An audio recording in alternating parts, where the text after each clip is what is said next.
Worsley I would take with me, for I had a very high opinion of his accuracy and quickness as a navigator, and especially in the snapping and working out of positions in difficult circumstances, an opinion that was only enhanced during the actual journey. 4 other men would be required, and I decided to call for volunteers. Though as a matter of fact, I pretty well knew which of the people I would select. Crean I proposed to leave on the island as a right-hand man for Wilde, but he begged so hard to be allowed to come in the boat that after consultation with Wilde, I proposed to take him. I called the men together, explained my plan, and asked for volunteers. Many came forward at once. Some were not fit enough for the work that would have to be done, and others would not have been much use in the boat, since they were not seasoned sailors, though the experiences of recent months entitled them to some consideration as seafaring men. I finally selected McNeish, McCarthy, and Vincent, in addition to Worsley and Crean. The crew seemed a strong one, and as I looked at the men, I felt confidence increasing. The decision made, I walked through the blizzard with Worsley and Wilde to examine the James Caird. The 20-foot boat had never looked big. She appeared to have shrunk in some mysterious way when I viewed her in the light of our new undertaking. She was an ordinary ship's whaler, fairly strong, but showing signs of the strain she had endured since the crushing of the Endurance. Where she was holed in leaving the pack was fortunately about the waterline and easily patched. Standing beside her, we glanced at the fringe of the storm-swept tumultuous sea that formed our path. Clearly our voyage would be a big adventure. I called the carpenter and asked him if he could do anything to make the boat more seaworthy.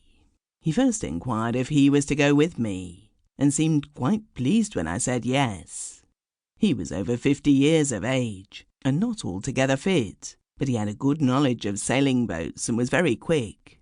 McCarthy said that he could contrive some sort of covering for the James Caird, if he might use lids of the cases and the 4 sledge runners that we had lashed inside the boat for use in the event of a landing on Graham Island at Wilhelmina Bay. This bay, at one time the goal of our desire, had been left behind in the course of our drift, but we had retained the runners. The carpenter proposed to complete the covering with some of our canvas, and he set about making his plans at once. Noon had passed, and the gale was more severe than ever. We could not proceed with our preparations that day. The tents were suffering in the wind, and the sea was rising. The gale was stronger than ever on the following morning, April the 20th. No work could be done. Blizzard and snow, snow and blizzard, sudden lulls and fierce returns.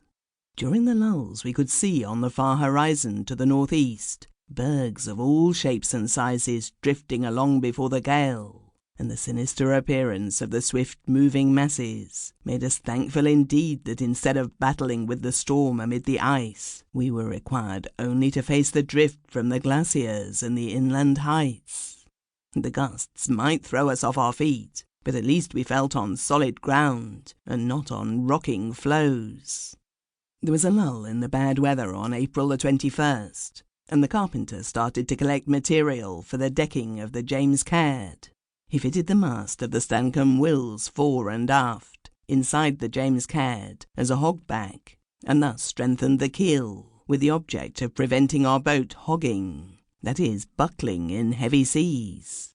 He had not sufficient wood to provide a deck, but by using the sledge runners and box lids, he made a framework extending from the forecastle aft to a well. It was a patched-up affair, but it provided a base for a canvas covering. He had a bolt of canvas frozen stiff, and this material had to be cut and then thawed out over the blubber stove, foot by foot, in order that it might be sewn into the form of a cover.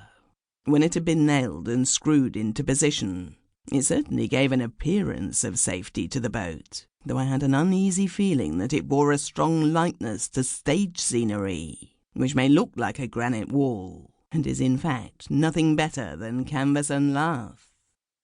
As events proved, the covering served its purpose well.